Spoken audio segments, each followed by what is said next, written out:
but it looks like most people are here. So what we might do is we might kick off. So hi everybody, my name is Steph and I'm the Program Manager for Startup Gippsland. So joining us on the call tonight, we have a bunch of Startup Gippsland participants from the Bawbaw and Latrobe region. So welcome crew. But we also have some members from the Australian-China Business Council. So welcome to everybody there as well. I'm really excited to announce Bill Lang, who's going to be talking a little bit more about the Chinese market and really how to understand Chinese customers if you're wanting to do business with Chinese people. So I'm going to hand over to you now, Bill. Thank you so much. And everybody, if you do have any questions, pop them in the Q&A box or pop them in the chat, and I'll kind of help organise all of those for Bill. So Bill, over to you. G'day, Stephanie, and thank you very much, and welcome everybody. I won't be able to see you guys individually. I'm going to start sharing my screen shortly, but in terms of the format, I'm going to talk for about sort of 45, 50 minutes around sort of the 5 key factors for success if you're going to develop, produce, market, sell and service products and services for Chinese customers. So not just the 1.3 billion people that live in China, but there's 100 million people that are of Chinese descent that live outside of China, which includes a number that live here in Australia, but also a growing, in fact, they're now the biggest and most valuable international tourism segment in the world. Prior to COVID were people from China getting out and seeing the world. So the format will be 40 to 45 minutes. I'll present in a webinar. Please, as you think of questions as we're going along, please pop them into the chat function or the Q&A function. When we get to the end, Stephanie will be looking through those and synthesizing those. And then we'll ask me some of those questions directly. And then if others come up, you'll be able to ask them at that point in time. So just give me a minute or two while I navigate the sharing of the screen for you, and then we'll get into the core content.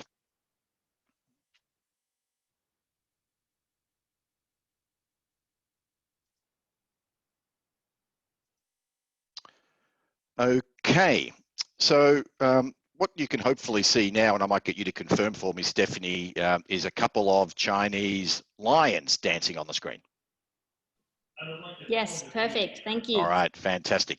And I suppose most of you sort of initially saw that and you're sort of looking at it, and quite possibly in your own mind, you were thinking, oh, there's some Chinese dragons. And what we have here is a Chinese New Year celebration.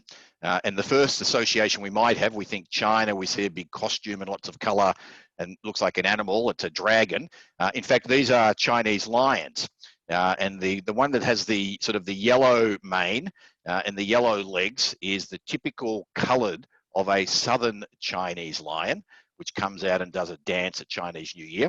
Whereas the one on the left-hand side, with the red legs and the red beard, is from northern China.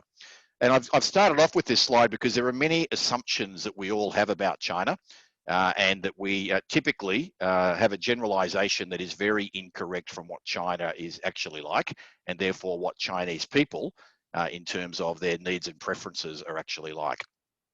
So I'm going to be talking about 5 keys to Chinese customer success. In terms of where these come from, they come from 20 years of experience that I've had in interacting with Chinese people and visiting China and doing business in China, including at the moment, I chair a startup out of Hong Kong, which is taking the physiotherapy profession into China. There are no physiotherapists in China, and there's an enormous need for it. So I'm an active practitioner. I'm in the game. I'm not purely here as someone teaching things that I haven't done.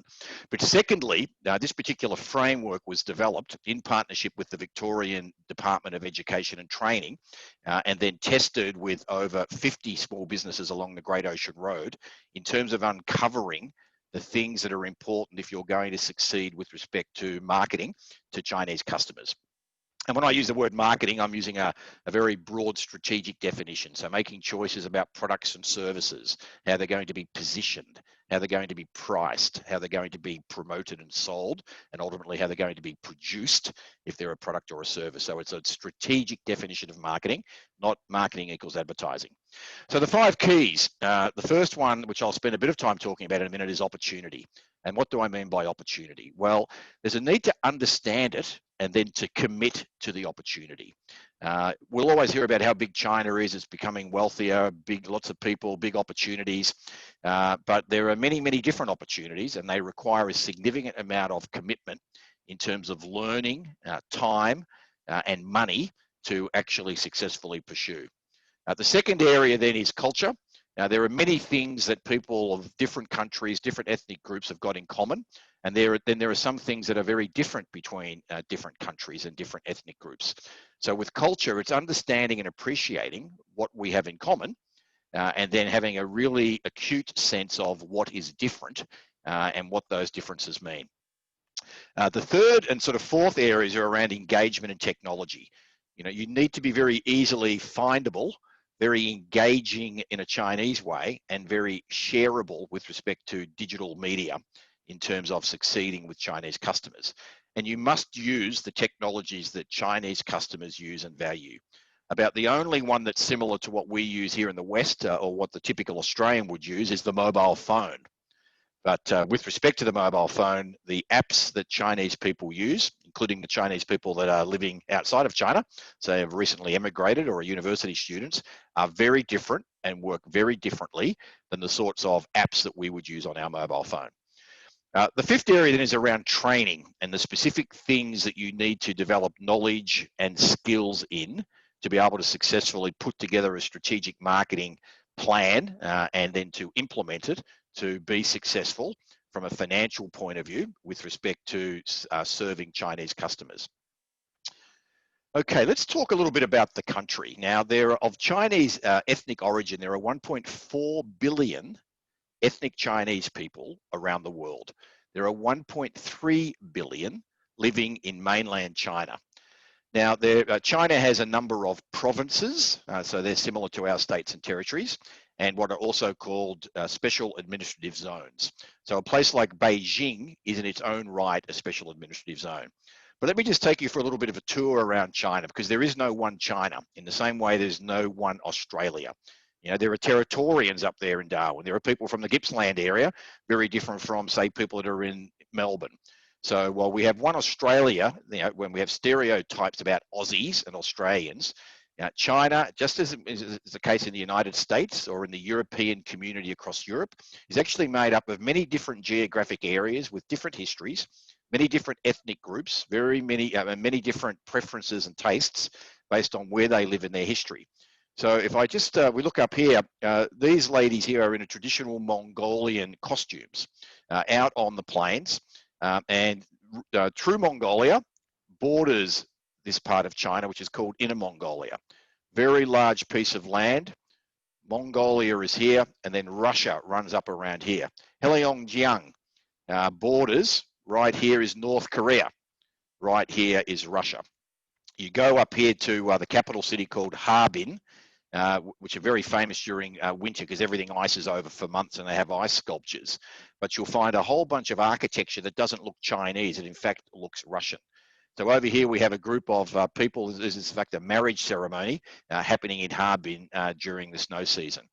This is the Forbidden City. There's Chairman Mao, the founder of the Chinese Communist Party, and that is headquartered right there in Beijing. And I think the last count, there's 21 million people living in Beijing. So that's Beijing is the Washington, where the national government is operated from, the headquarters of the Chinese Communist Party, not dissimilar to, say, Canberra as our nation's capital.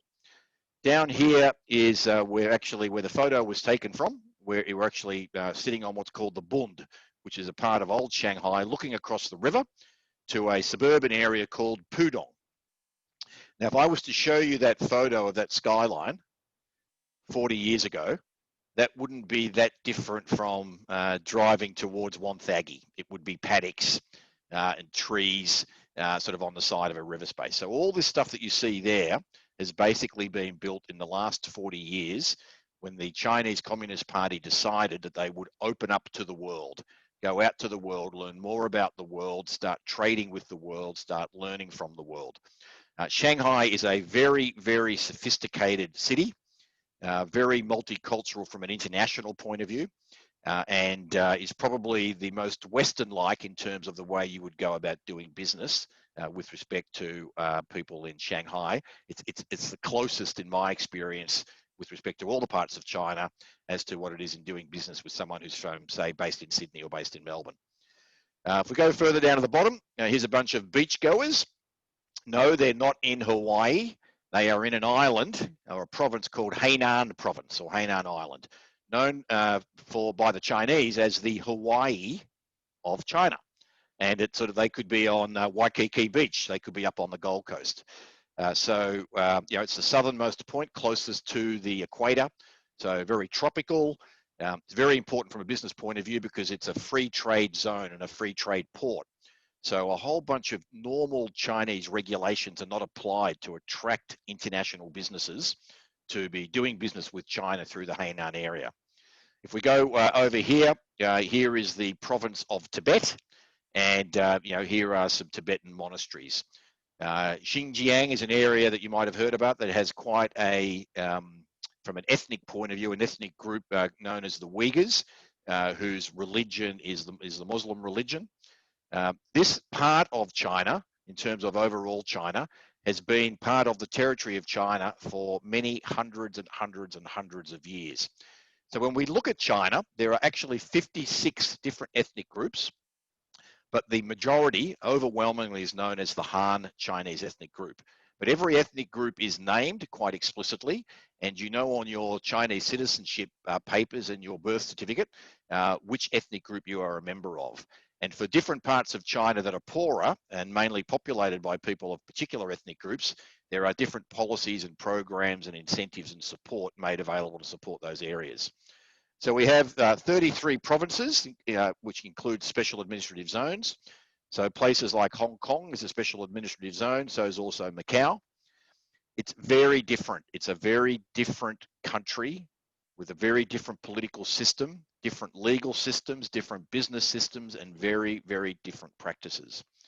So it's a big place. It's very different in many ways, and within it, there are very, very different tastes and preferences and approaches. So you can't really have a strategy for China.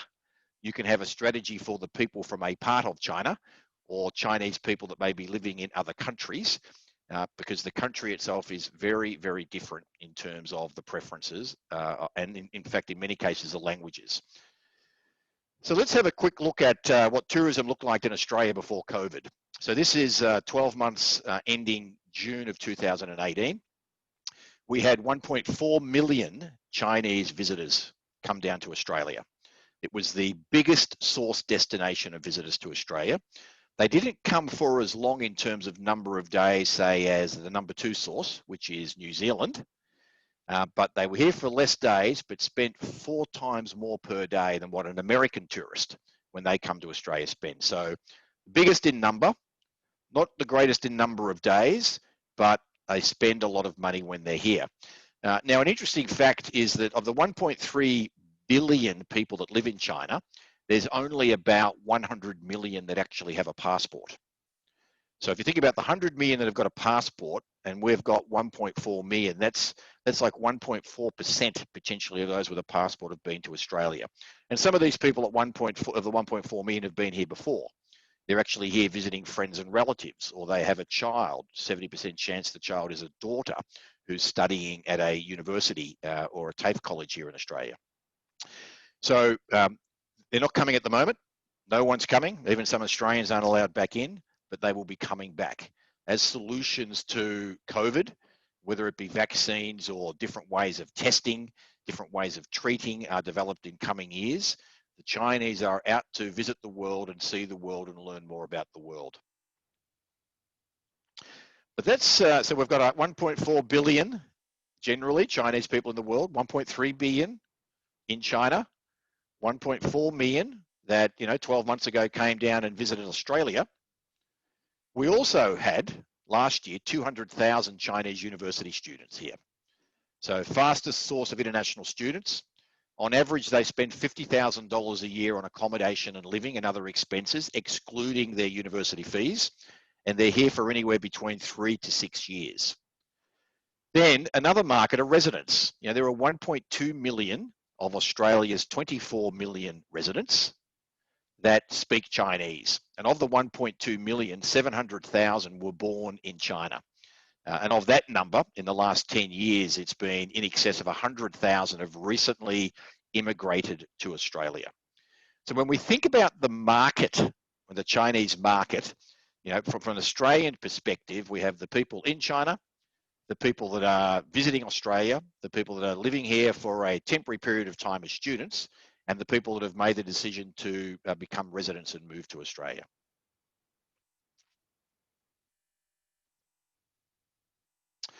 Now, a couple of other things in terms of the China opportunity and things to be aware of. So the three big internet companies in China are not Facebook, Amazon, and Apple and Google.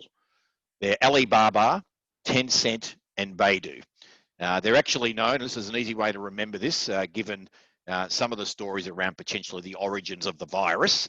They're known in China and around the world in investment circles as the BAT, the BAT companies. Baidu is the Google of China. Alibaba has a range of things. It's an online bank. It's the equivalent of eBay. It's a messaging system. It's a payment system like PayPal. Very, very big company.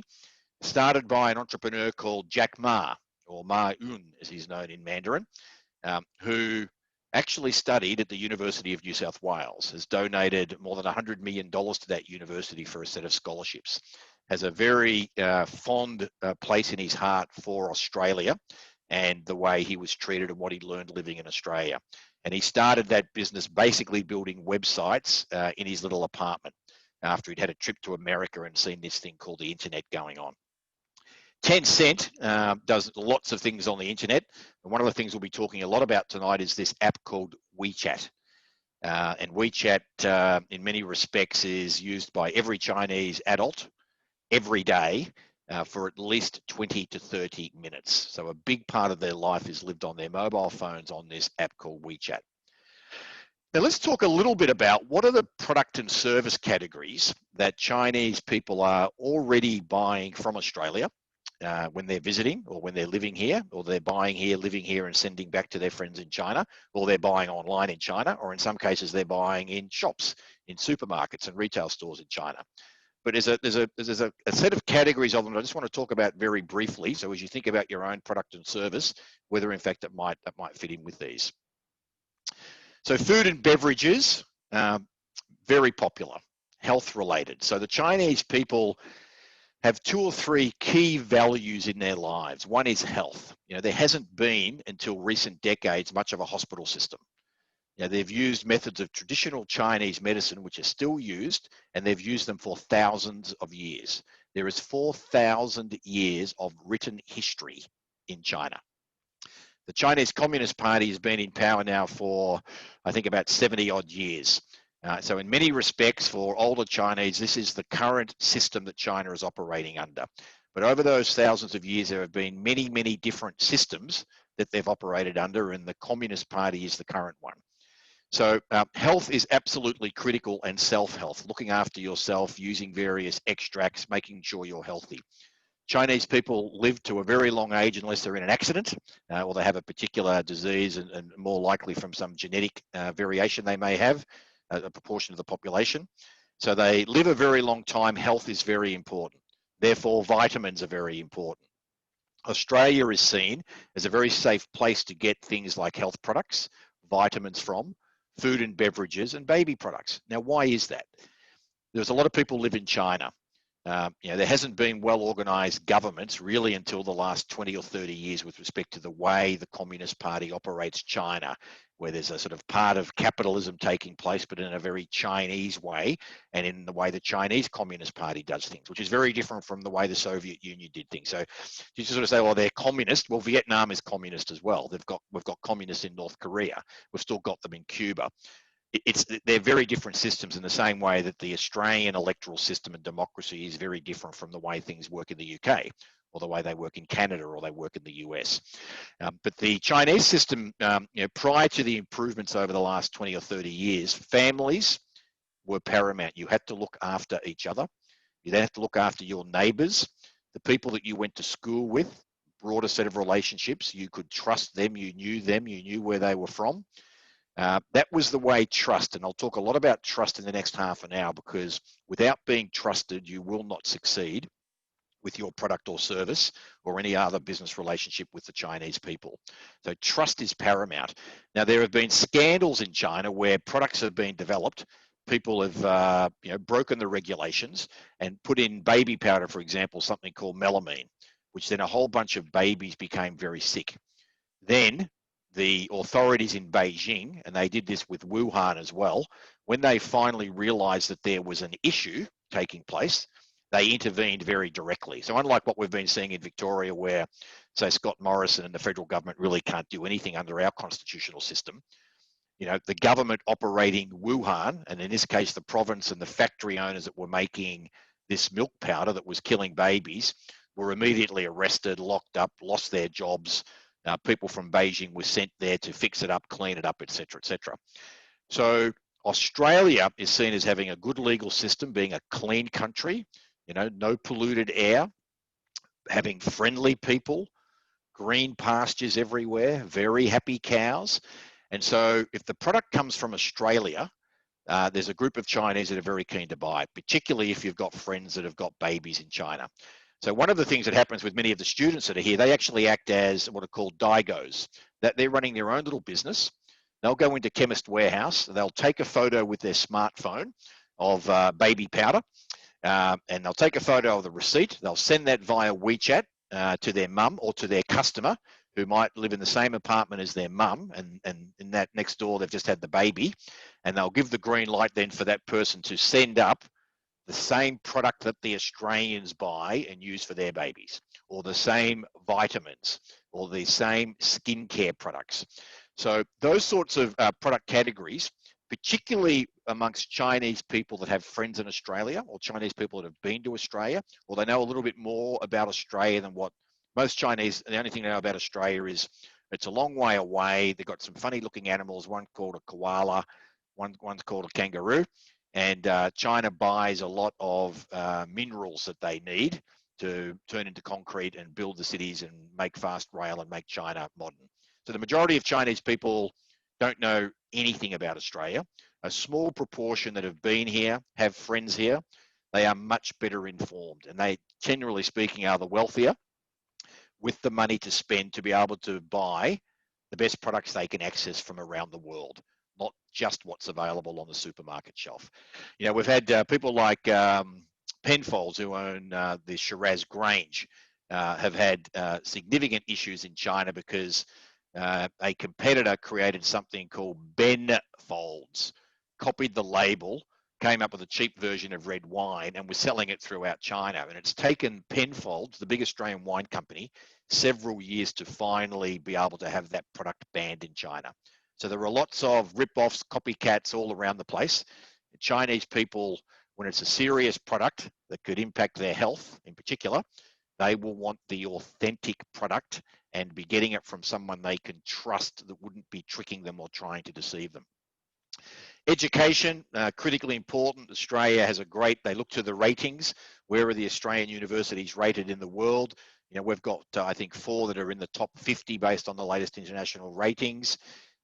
Compared to going to the US or the UK, which many of the Chinese parents, their children can't get into those universities. They can get into these universities here.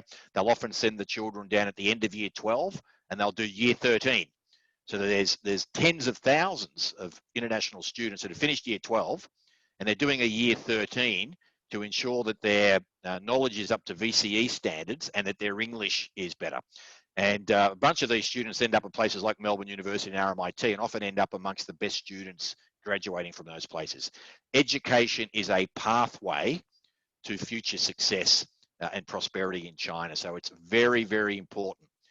There are Chinese families investing money as I speak with their 4-year-olds doing teleconferences between Australia and China with Chinese students that are here doing a Masters of English, where they're being tutored in English. The 4-year-olds are being tutored in English by a 26-year-old, usually female Chinese Masters of English student at Melbourne University.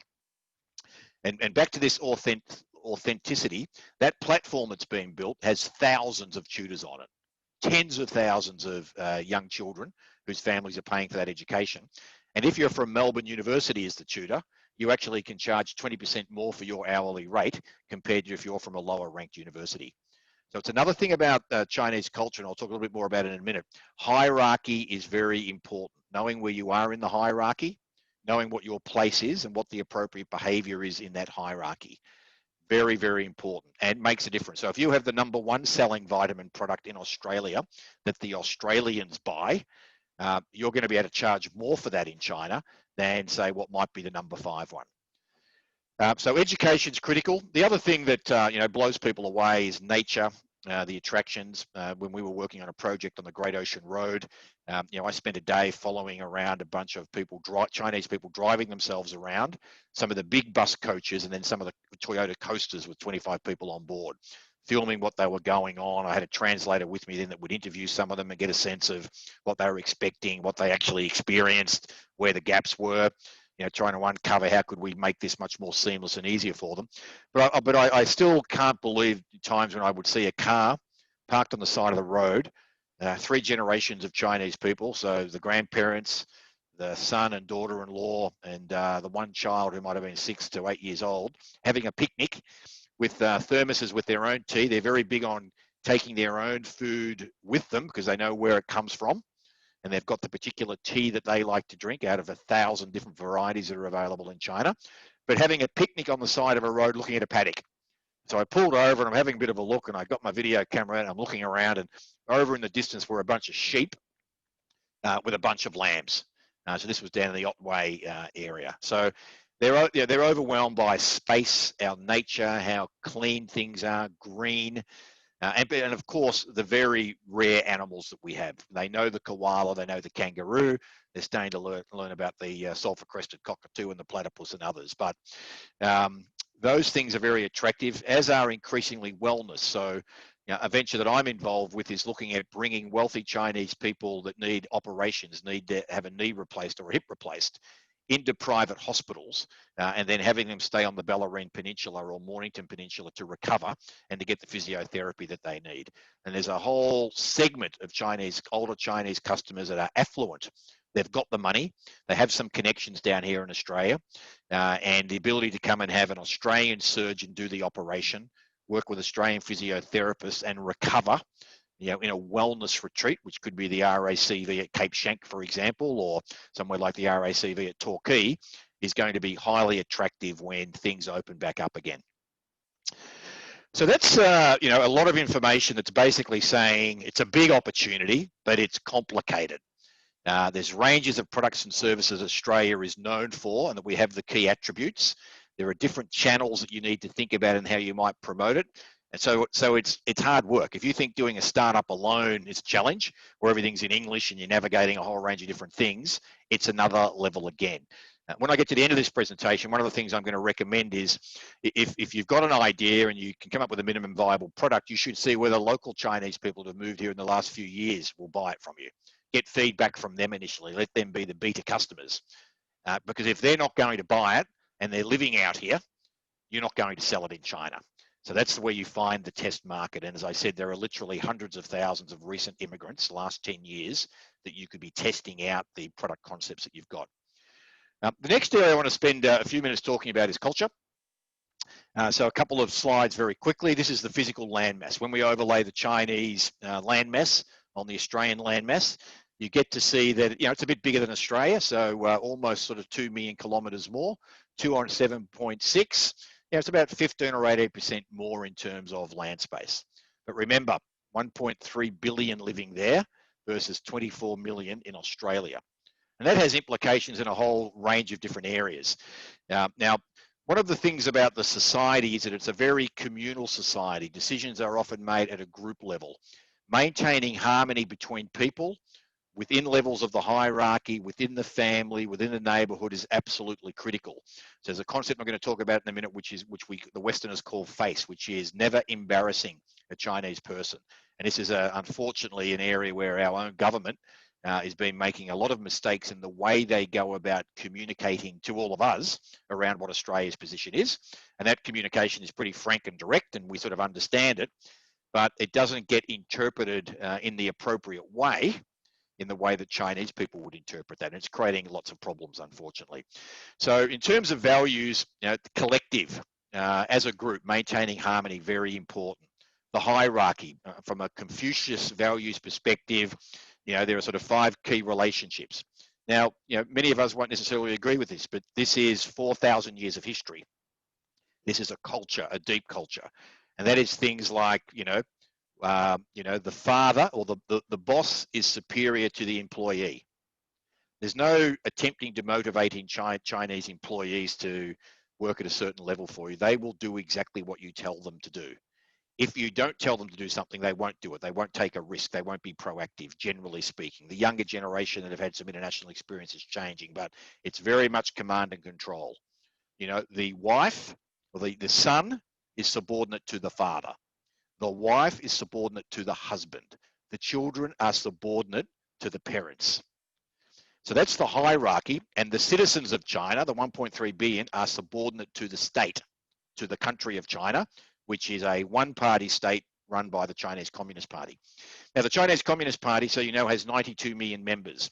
And to become a member, you have to apply in the same way you'd apply to be a member of the Liberal Party or the Shooters and Fishers or whichever party you might decide you want to be aligned with. And that party makes a decision as to whether you will be accepted. So not everyone who applies to any of our political parties or to the Chinese Communist Party can be accepted. President Xi Jinping applied, I think, 5 or 6 times before he was accepted, even though his father had actually been in the top sort of 30 Chinese Communist Party leaders in an earlier era. So you have to apply. Then when you're in there, there are different factions or groups with slightly different values, different views on how open to the rest of the world the country should be versus how closed it should be, how open from a trust point of view it should be, etc. So there's lots of activity going on, and there's a real form of democracy. There's elections taking place. There are committees at the local level, and they roll all the way up. The party members have typically got very senior positions in government companies, in private companies, in the public services, all consists of party members. But they actually have key performance indicators, and the way they get promoted over a 5-year period is ensuring they hit those key performance indicators. They don't propose a strategy in a budget, it gets given to them. And they get given that, and then they have to go and hit those key performance indicators. And someone like a Xi Jinping, who has now risen to the top, he is actually one of a group of 25, and that group of 25 must all agree on a particular course of action. They'll have lots of arguments, they'll have a vote, and then they will go out, and that will be the position for China. And everyone will speak and be in support of that publicly in terms of the way they go about doing things. So working together is a very important value. And here in the West, we have a lot more of an individualistic, it's about the individual, it's about, in theory, merit, whereas in many cases, it's about luck. If you're in the right place at the right time and see the opportunity and pursue it, it's still hard work, but you couldn't really say it's truly a meritocracy in terms of the opportunities you might get exposed to. But we have a very individualistic culture. We outsource lots of different things. The individual is paramount, in places like the US and in places like Australia. The family is paramount, and the local community is paramount for Chinese people. So that has a lot of relevance when you think about, your particular, product or service that you might be contemplating. Let me get my mouse back here, as to how it might appeal to the family and to family members and how you might position it, how it might be communicated. They rely very much on personal word of mouth and recommendation, much more so than any other country, back to the level of distrust they have in brands they don't know, buying from people they don't know. A couple of key concepts. So this one here is pronounced in my approach to pronouncing Mandarin as Guangxi. So when you see XI, think of Xin, Xin, Guan, Xi. It basically means how good are your relationships, your family, where's it in the hierarchy, where do they work, who do they know, who are they trusted by, where did you go to school? So it is absolutely critical. If you don't have it, you will not succeed in China. How do you get it as a Western person? It takes a lot of time. The best way to get it is by you establishing a good relationship with someone that has good Guangxi, and then that will enable you then through that person to be able to access their broader networks. The second one over here is pronounced Mianza, and it basically means face. So back to what I talked about a bit earlier with respect to culture and the importance of harmony, maintaining harmony, not embarrassing people. You embarrass someone, criticize them. make a cynical remark, you are detracting from their prestige and their reputation in the eyes of other people. And generally speaking, a Chinese person, unless they've had a lot of experience in the West, will not tell you that you've done that. They would maintain face themselves, but you would have instantly lost a significant amount of respect from them, and you may never get to deal with them again. And they may never ever tell you, and you may never ever know, because even for them to tell you, they would be taking face away from you. That would be not something that they would be comfortable with. They just wouldn't do it. So this is really important when it comes to interacting with any Chinese person, becoming friends with Chinese people and understanding whether there are opportunities, how it might work, is really understanding this in terms of how you go about interacting, with Chinese people and prospective Chinese customers. So I mentioned this before, 24 million down under, 1.4 billion around the world, of which 1.3 billion is in that landmass in mainland China, which is only about 15% bigger than Australia. So if you think about, well, what might that mean in terms of the way people behave, and particularly differences between people? And I'll quickly show you these couple of slides, and then when I show a video shortly, watch closely to a couple of elements of that video, because there's a secondary message there. Sense of personal space is very different. There's a lot of people there. 23 million odd in Shanghai, 21 million plus in Beijing. I was in Shenzhen. That city's been built in the last 40 years from 200,000 people to 20 million. It's right on the border with Hong Kong. It's the home of most of the big technology companies in China. So sense of personal space is very different, and volume of communication is very different. So there are different languages spoken in different parts of China. Simplified Mandarin is the official language of the country. But when you head into the southern provinces, so down near places like Hainan, places near Hong Kong, Guangdong province, Guangzhou, Shenzhen, they speak a different language. They speak Cantonese. Sounds very different, looks very different. So there's not one Chinese language, but from the government's point of view, government websites, all interactions with major companies will be done in simplified Mandarin. Most successful Chinese people that work outside of one province alone will speak, the multiple languages. So, I spent a lot of time in China. I learned this the hard way. I'd be lining up to board a plane, to go through the boarding pass thing, or to get on a train, and I'd be on my phone and distracted, and a gap would appear in front of me. And Chinese people would just get in there. They would just jump into that gap. And of course, I'd be incredibly frustrated. And then I'd sort of ask in time, why do people do that? And it's like, well, look, if you don't want that space, you're effectively communicating to the Chinese people that you don't need it. You're not ready to go forward. You're doing something else. So that's an opening. And that happens all of the time. And you can imagine how annoying that is for people that don't understand it. And then you can imagine if tourists are coming out here and they're on a bus and they're not being well educated in terms of the norms in Australia, that they might potentially do it at some of the shops and things that they go to, or the venues they go to. And that's going to annoy the local customers. So there's a big need when you're interacting with Chinese customers, particularly if they're going to be mixing physically with other customers, around how you educate them around what the rules are, because they would be incredibly embarrassed and lose face to think that they are disrespecting us with respect to our norms. But we do a pretty poor job in terms of the way we issue visas to come and visit us, a pretty poor job on the planes that fly in, and a pretty poor job around how we help educate, even around the side of side of the road to drive on. And a good example is I was with the CEO of Avalon Airport recently, and we're talking about rental cars. So a number of people were flying in from Air Asia. So they'd leave China, fly to Malaysia, to KL, where Air Asia flies from. And then 70% of the people on the Air Asia direct flights from KL to Avalon near Geelong were actually from Chinese mainland. And they'd get out and they'd rent a car. And many could be able to speak English, and they'd read the contract to some degree and have it pointed out to them, the key rules to follow. And one of the rules, in English with respect to renting a car, it says, do not take the car off-road. Now, we know what that means. So, but you go down on the Great Ocean Road and go to a couple of spots that are pretty scenic and the spot to take the photos, and you'd find a number of people stopping their cars on the bitumen, on the tarmac. So a very literal interpretation that they've made. So look, that's just one sort of example. People will speak loudly. There's a lot of people in China, so they speak with a loud voice, generally speaking, particularly amongst each other. So volume higher. Sometimes it could sort of sound like, gee, someone's getting told off. But in fact, no, it's a Chinese person just speaking at a volume that they would speak at to ensure that they can be heard. So again, we will have different reactions ourselves to that based on what we're used to in our norms. You know, there are cultural differences there, and they're explained as a result of, when you think about the size and history of the country and its key values and cultural differences, there are reasons for why these things are different. You know, if any of you have had the opportunity to travel to other countries, you know, there are always things that are quite different, that sometimes we only sort of, you know, through the experience of doing it our way, then learning that that's not the way to do it, that we actually learn. Okay, I want to talk now about both engagement and technology together. And so engagement is around how to be very easily findable in terms of your product and service, and how then to be engaging to get and keep the attention.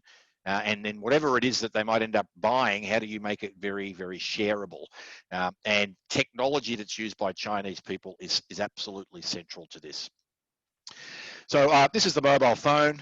We all know what that is. One of the things that's happened in China compared to Australia is that the era we went through, and I still remember I used to teach computer science at Melbourne University to accounting students in 1984. And we had these PCs. There was no Excel. There was a thing called SuperCalc 3 and floppy disks. And we had big desktops that were set up. Then the Apple Macintosh came along. I remember working initially as a management consultant. We got Apple Macs, and they were sort of portable. And sort of laptops came and all of that sort of stuff. That whole PC era, you know, which happened for us pretty much from the early 80s through to the mid 90s, in many respects, China leapfrogged over that. Now, people have got PCs, don't get me wrong, but most Chinese people will have, the main device they have will be their mobile phone. There's a whole bunch that have got iPhones, but the biggest selling phone in China is from a company called Huawei, which we hear a lot about because they're now the dominant technology, 5G technology telecommunications company in the world. But most of them will have Huawei, and they'll be using Android-related apps, those apps that have been approved by the Chinese government for use in China. Now, there's three things here that I just want to mention very briefly. We're going to talk more about them. This is something called a QR code. You're going to start seeing a lot more of this happening here in Australia as a result of COVID. In fact, I was just talking with a journalist today about New South Wales. So in New South Wales, if you're a business, you can develop a COVID-safe plan. You then submit the plan online to the New South Wales government, to what's called New South Wales Service. So you deal with the one organisation in New South Wales for anything to do with dealing with the New South Wales government. You submit your plan, they review it, they approve you, they send you images you can put on your website saying you are now approved COVID safe, images that you can put on your brochures, sticker that you can put on your window, and they give you a unique QR code that you can use. And anyone that comes to your shop, your restaurant, all they have to do is scan the QR code, take a photo of it with their smartphone, and then either type in their name and mobile phone number, or if they've already given permission for the phone to do it, it automatically provides the tracing and the tracking. And that sort of stuff happens in China all around the place, and we have New South Wales doing it. And my conversation with the journalist today was around, these are the sorts of things everywhere in Australia should be using to help businesses deal with, you know, being COVID safe and being able to help tracing happen much faster and much more accurately, etc. WeChat is the killer app in terms of every Chinese adult using it every day for a multitude of things. And then this is the logo for Alibaba's payment system called Alipay. Both of these things here are used by most Chinese people these days to pay for things.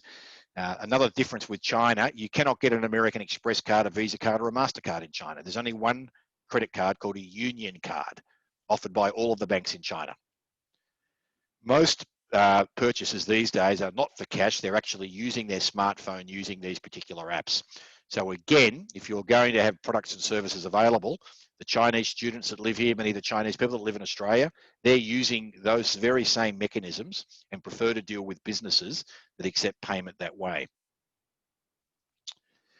Now, this is a shop window in Swanston Street, Melbourne. So it's a food, takeaway food, little sit-down restaurant sort of place.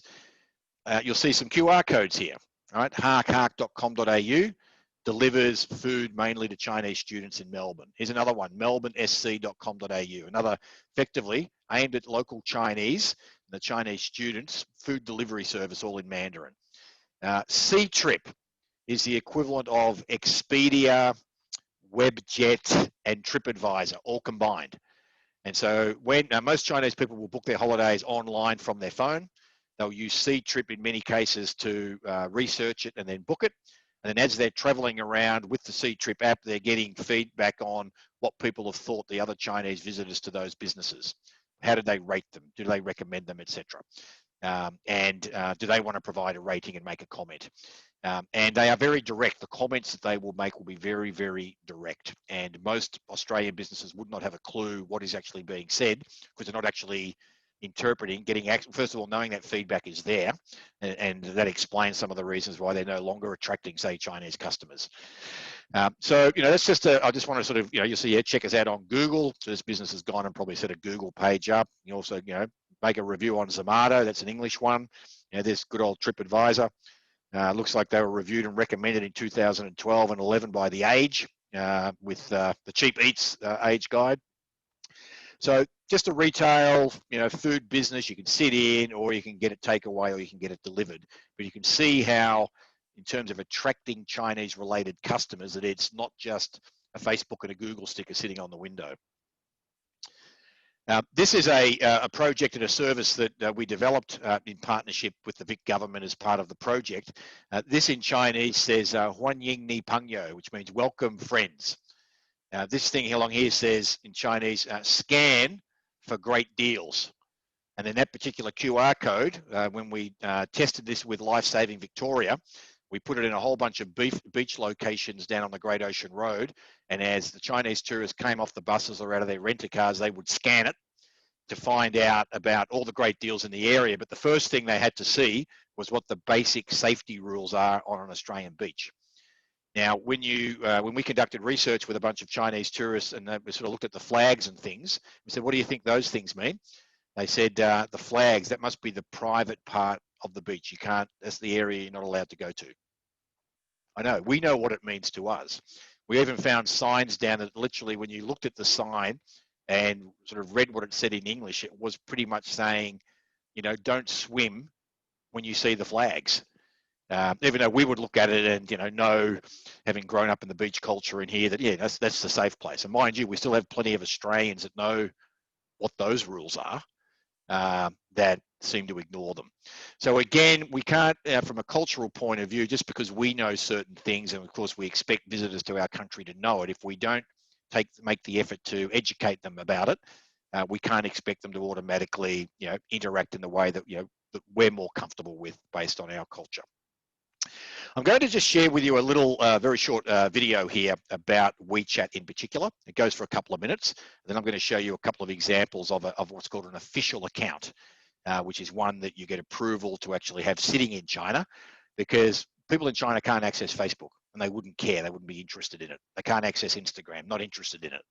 Can't do Google searches. Can't go to YouTube. So all of those sorts of things that you may think about or you may be using in your business to get English-speaking customers, or that you might be thinking about, if you're going to do things in China, you can forget about those things. You're going to need to use the Chinese technologies. Imagine an app that replaces your credit card, Facebook, Uber, Tinder, and Amazon. That's WeChat in China. With over 1 billion active monthly users, it's the third most popular app in the world, just behind Facebook and WhatsApp. For most of its users in China, life without WeChat is almost unthinkable, and here's why. WeChat has partnered with many government services and local businesses. You can literally find anything there, be it food, clothing, paying utility bills, or even renting a house. It also doubles as Tinder. A feature called Shake connects you with someone who shakes their phone at the exact same moment as you, no matter where the other person is. But WeChat is far from being global. The vast majority of users are based in China. The company did try to expand its footprint to attract new users. They hired Lionel Messi for their ads in Argentina, India, Italy, and Nigeria, but its success was limited. So what made it popular in China? WeChat constantly introduces functions that change people's habits. In 2014, it launched a red packet campaign, allowing people to transfer money to family and friends to celebrate the Chinese New Year, breaking away from the centuries-long tradition of handing over the money in person. WeChat is also something that the Chinese government wants. The ruling Communist Party makes plans for the country every 5 years, and e-commerce has been among them since 2011. That is when WeChat came into existence, growing from 0 users in 2011 to over 1 billion in 2018. It was also the time when Facebook wasn't around due to a government ban, and its local competitor was a platform called QQ, but it was mainly popular on PCs. So WeChat was able to get into the growing smartphone app market without much competition. But when a whole country lives on a single app, can things go wrong? Well, the answer is clear given the Chinese government's history of censorship and surveillance. An Amnesty International report found that WeChat failed to meet any privacy criteria. WeChat has also shut down public accounts of local activists, and private WeChat conversations have been reportedly used by the immigration police. So is WeChat's magic worth its price?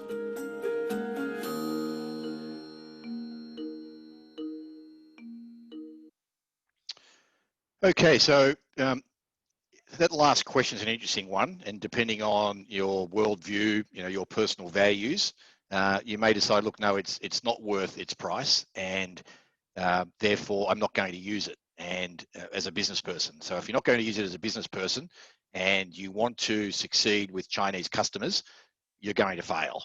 So you have to think about, and with respect to your business and your business plans, if this is a market, the biggest sort of single ethnic group in the world, already the second biggest global economy, the only one largely growing this year. So with respect to where the virus would appear to have started, and the containment measures that have been used there, things are getting back into business in China, and GDP is positive. A major customer for Australia for a whole range of products and services. You have to make decisions around, do I want to be in that market? And if I want to be in the market, giving these 5 factors for success, technology is critical. Using the right technology, this sort of technology has to be used. So there's more than 1 billion monthly active users, 900 million people are using the app every day, as I said. I'm talking about the adults in China. And there's also 100 million that are outside of China. So every Chinese person I know living here in Australia and living in the US that are friends of mine, we communicate via WeChat. That's the way we do things. Now, an official WeChat account is one that a business can get established, but you need to have a Chinese mobile phone number, and you need to have a Chinese address and identification. So therefore, you need a Chinese business partner to be able to open up an official WeChat account in China. Very briefly, this is the G'day Friends WeChat, official WeChat account, and I've just got a couple of slides here. We have a mascot. It's the multilingual sulfur-crested cockatoo. His English name is Mate, but was given the nickname by a panda, a young panda who calls her Bing Bang.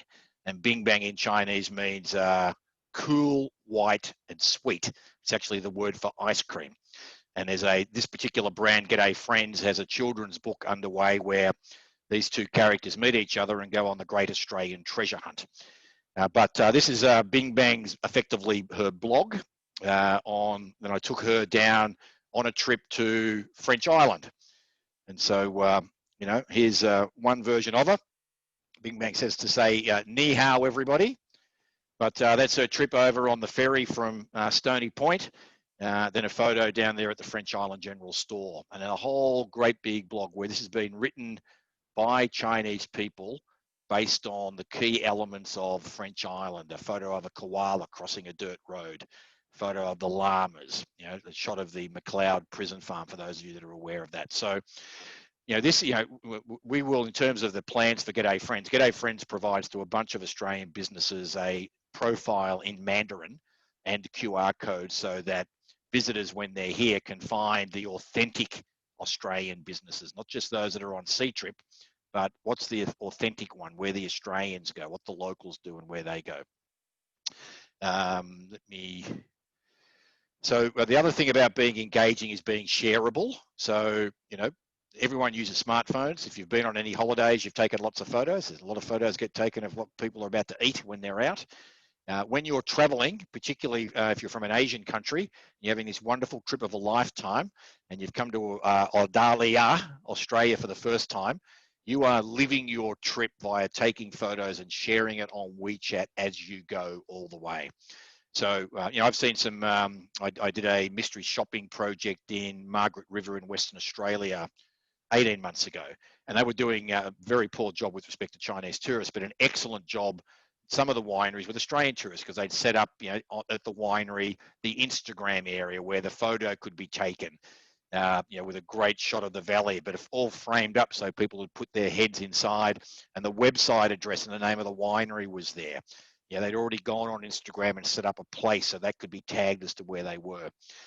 This is a very, very powerful way of extending your brand to the friends of a Chinese customer that you have. And that person, that friend, will be the most important source of information to authenticate and want to learn more about your products and services. Okie dokie, we're almost there. So I'm going to talk just a very little briefly about training. So there's a lot to learn. And there's knowledge. So knowledge is about, of course, knowing things. Applying that knowledge through doing some things, getting some experience, then leads you to get some skills. So this training is about gaining knowledge through education and then getting some experience and getting some skills. These are the sorts of areas where there's a lot more stuff to learn. I've only just touched the tip of the iceberg. One of my companies is the Institute of Advanced Business Studies, and we've arranged for a 20% saving if you decided you wanted to do any of the online courses that are there. So just use that particular code. This course here, which is Customer Strategy for Business Leaders and Marketers, and that includes a 120-page report that really gets into some of the detail around segments of Chinese customers, the different groups of them, the preferences that they've got. So there's been a lot of research that's been done and aggregated in a workbook that you can work through there. So that's there. In terms of wrapping up, so the 5 keys. It's a big opportunity, but there's a lot to learn. It's very different. It takes real investment of energy and time. Culture, appreciate what's the same, and that's how we build friendships and have commonality with people. Then understand what the critical differences are and adjust your value proposition for it. 3 and 4, engage and technology. They're both interrelated. You've got to be able to be found where Chinese people are looking. You've got to be able to engage in the appropriate way. If they become a customer or they're interacting with you, you've got to be shareable. You've got to be using those technologies that Chinese people use that are on their smartphone and get some training. At the highest level, if you think, yeah, geez, the product idea that I'm working on or service could be attractive, it's in one of those categories, or it could be a great ecotourism experience or wellness opportunity. I suggest these 3 steps. Very quickly come up with a draft brochure, website, get it translated or sample of the product. So come up with the minimum viable product, the MVP. I understand you guys have been exposed to, learning about the lean startup methodology. It's very good. Got to get the minimum viable product as quickly as possible.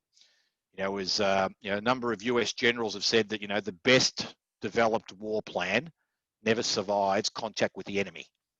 Well, those of you that know a bit about boxing, Mike Tyson says, yeah, you can have a plan for the match, but it never survives the first punch in the mouth. Now, I've built a number of companies over many years. Some have failed. Some have ended up being very successful in Silicon Valley and in the whole internet era here when it first started in Australia. I can tell you not one of our business plans ever turned out the way we had developed the business plan. The quicker you can get your MVP into, the hands of some locals that have moved here from China in the last 5 or 6 years, that's the way you're going to work out whether there's some value, some validity, and that'll help you start building your own guangxi. And I've not met a Chinese person that hasn't come across a product that they've really liked and thought, geez, this could really go well in China, that then won't want to start talking to you about some sort of a business partnership. And then it will be potentially through their relationships and contacts with the guangxi that they've already got that you can help, you can learn how to start navigating the process. But there's no way you'll be able to do it alone. So it does involve some planning. And once that plan is fine-tuned after the MVP's been refined, you're going to have to resource it up. Energy, time, learning. So that's, Stephanie, my formal presentation. I've just stayed within time. I'm going to stop sharing, and then I welcome you, Stephanie, to share with me some of the questions that people are asking and encourage others to get them in there. And I can stay for the next 10 or 15 minutes or so and answer them. Yeah, perfect. Thank you so much, Bill. And we've had a couple roll in.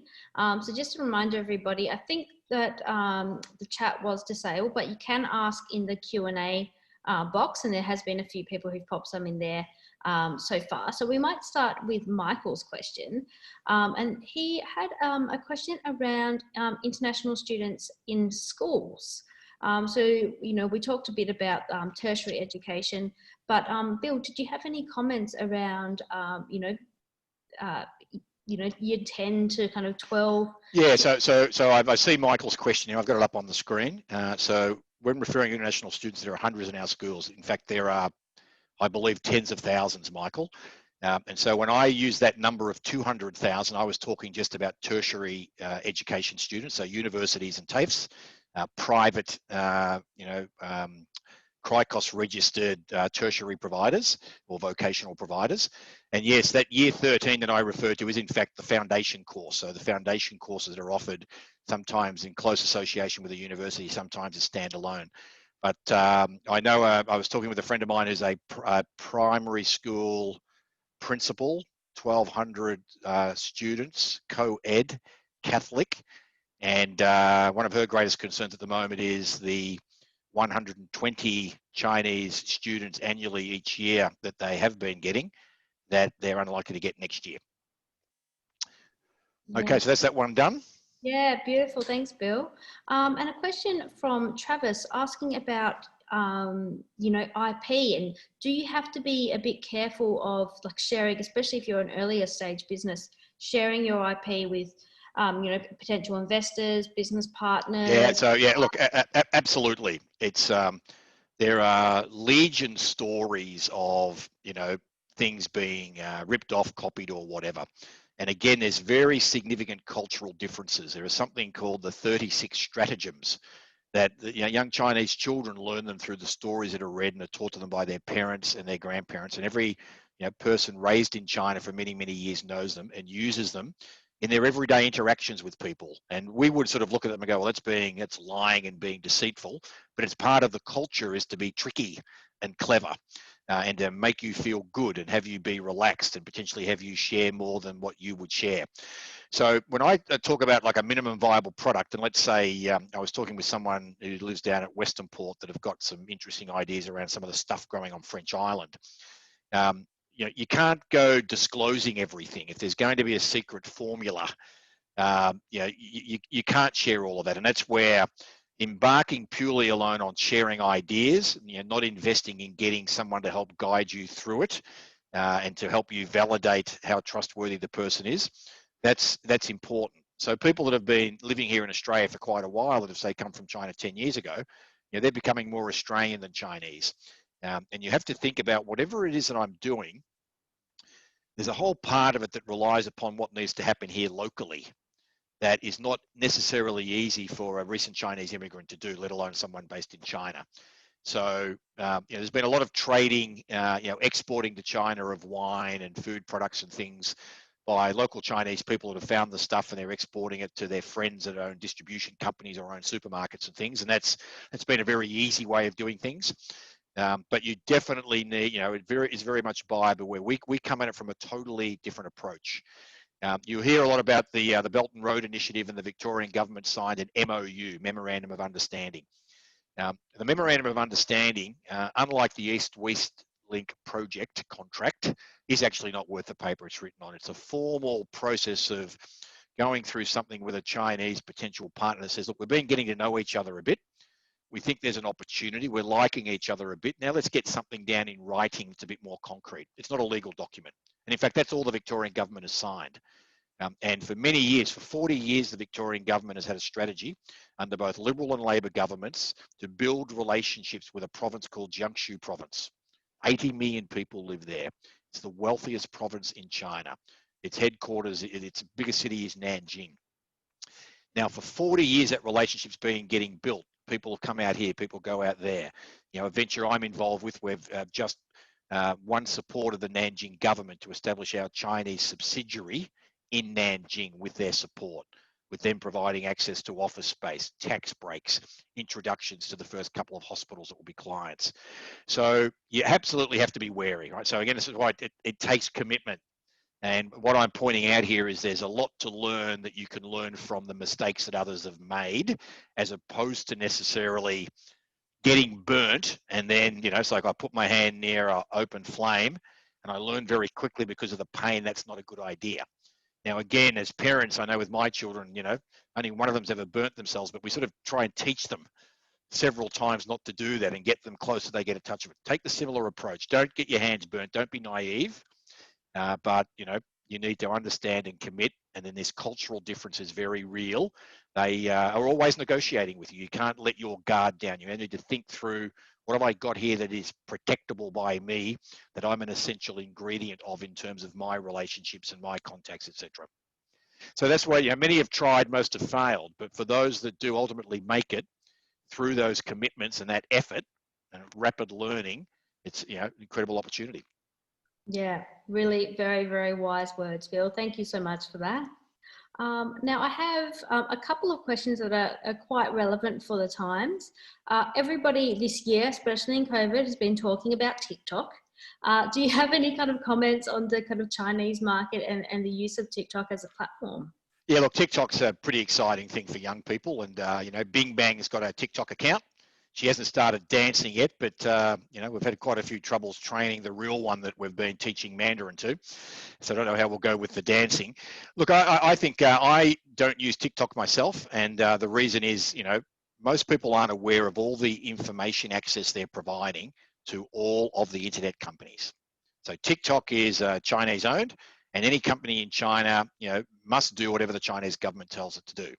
Just as Google and Apple, if a particular law gets passed in the US, they must do exactly what those governments tell. There is so much information that people are giving for free to all of these organizations.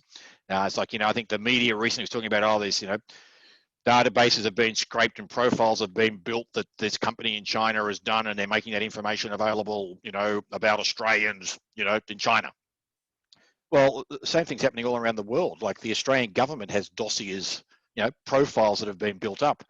They'll sniff around a LinkedIn profile. Like the information is out there publicly, it's publicly available. So I don't use it because I don't like a whole bunch of my information being shared with any of these internet companies. But if you're just on it and dancing away, I don't see the harm in it.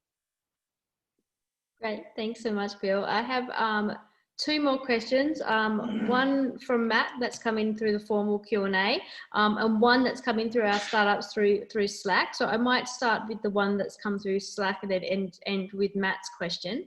And so circling back to what you were saying, Bill, about Chinese consumers really liking kind of quality and trust being very key factors in how they make decisions in terms of purchasing. Does this lean naturally to more kind of, ma and pa type kind of businesses in terms of branding, or, are kind of the major brands still something that Chinese consumers look to? Look, it's a good question. I think there's, you think about the concept of face, luxury, prestige. I'm fortunate. I'm a graduate of Harvard University. I go to China. Many of the senior politicians have had their children at Harvard. President Xi's daughter was at Harvard in the same class as my daughter. So there's in terms of the way the guanxi works, that's very, very powerful. But I think authenticity really is the thing. So you'll see some big brands have made mistakes, like Louis Vuitton came up with some advertisements that didn't really, or Disney's a good example with the Mulan movie at the moment, which is factually incorrect from a Chinese history point of view. And you inflame the Chinese digital consumer, and you've got hundreds of millions in commenting, we're not going to watch it, this is ridiculous, blah, blah, blah, blah, blah. So there is no doubt there's a sentiment with respect to the way people are raised in China about foreigners, and it's thousands and thousands of years old. If you've got a bit of time on your hands and you've got a Netflix subscription, watch the show Marco Polo, which talks about the original Silk Road and the Mongol Empire, Genghis Khan, and their takeover of the southern Chinese states. And there's a lot to be learned. And that sort of history, still continues on. So authenticity is important. We had a client when we sort of looked at it. The dairy was 120 years old from when their family came over from Ireland. This is up near Bungaree in Ballarat. and just a great, and at the moment the milk is just sold to a processing plant.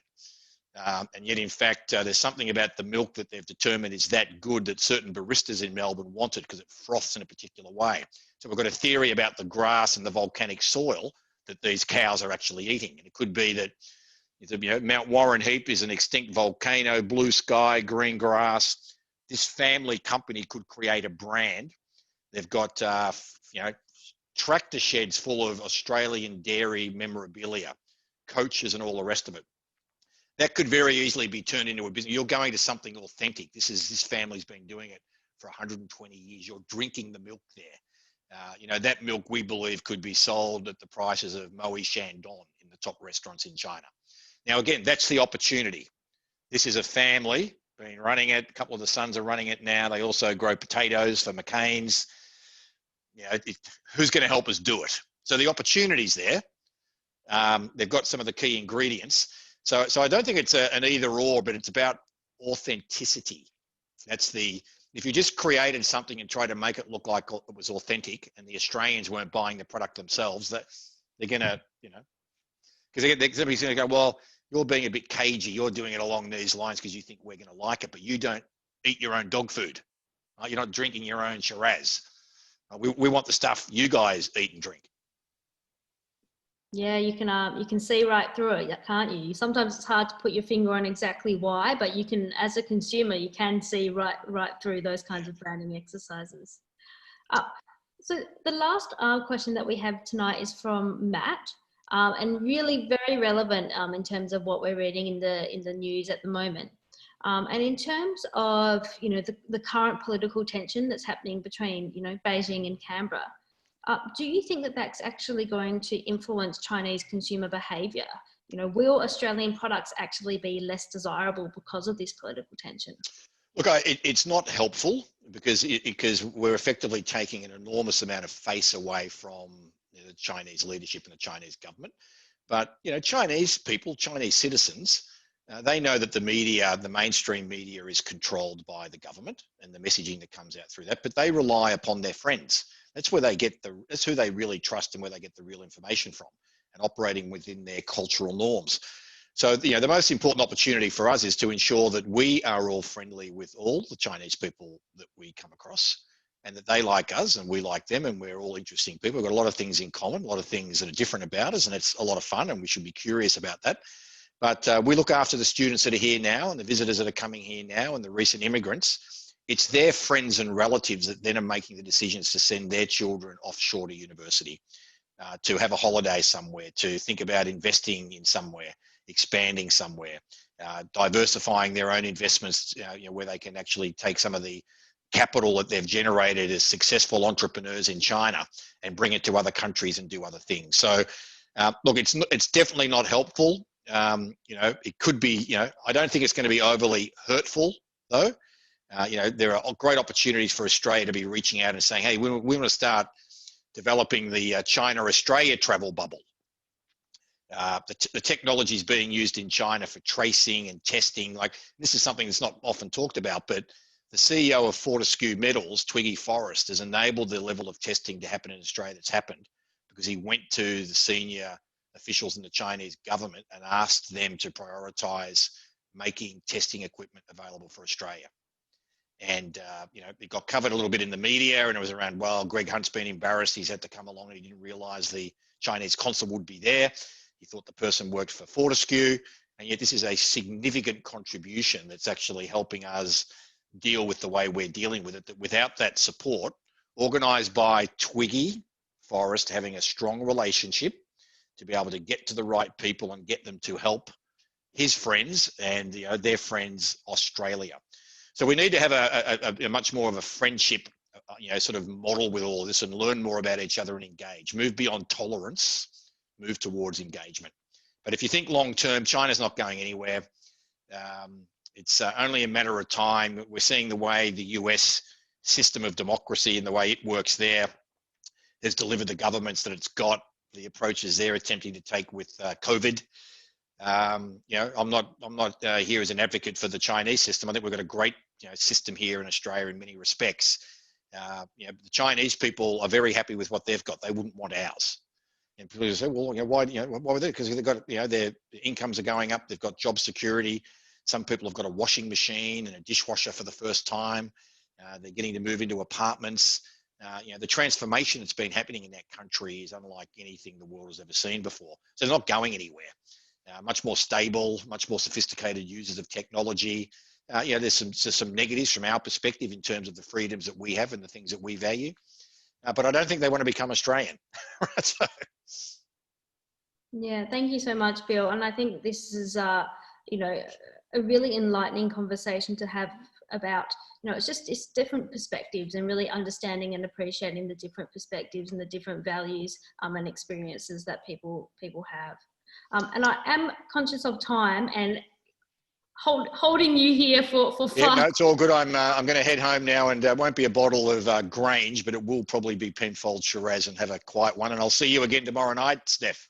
Excellent, we'll do, and we'll do round 3. But thank you so much, Bill, for your time tonight. You're getting again lots of love in the chat that's coming through. All good. I'm the host of this Zoom, so I'm about to end it, everybody. So good night, keep well. As the Chinese people will say, Zai Tian. All right, thanks everyone. Bye.